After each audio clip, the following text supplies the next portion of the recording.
အားလုံးပဲမင်္ဂလာပါကျွန်တော်နာမည်ကထက်ဆွေလို့ခေါ်ပါတယ်ကျွန်တော် MIPD Institute ကပါ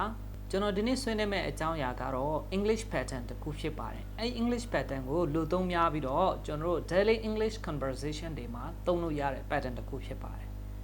အဲ့ pattern ကတော့ you had better plus verb 1အဲ့ဒါကို negative လုပ်မယ်ဆိုလို့ရှိရင်တော့ you had better not plus verb 1ပေါ့နော်အဲ့ဒါကိုကျွန်တော်အင်္ဂလိပ်စကားထဲမှာပေါ့နော်ပြောတဲ့အခါကျရင်တော့ကျွန်တော် you had လို့မပြောဘဲနဲ့ you အဲ့လိုပုံစံမျိုးနဲ့အတန်ထွက်ပါတယ် you had better အဲ့လိုပုံစံမျိုးနဲ့ပေါ့နော်အတိတ်ပဲအားဖြင့်ပြောမယ်ဆိုလို့ရှိရင်တော့လှုပ်တဲ့နယ်မင်းဒီလိုလှုပ်တဲ့နယ်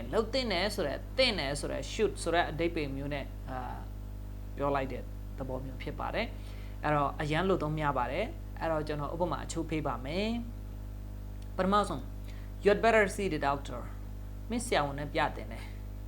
You had better quit the job. မင်းအလုပ်ထွက်တင်တယ် You had better stop the relationship. အဲ့တော့ relationship ကိုရပ်လိုက်တင်တယ်ပေါ့နော် You had better not break the contract. မင်း contract ကိုမချိုးဖောက်သင့်ဘူးမပြတ်သင့်ဘူးပေါ့နော်အဲ့တော့ these are some example ကျွန်တော် example အနေငယ်ပြောသွားတာဖြစ်တယ်အဲ့တော့မိတ်ဆွေအနေနဲ့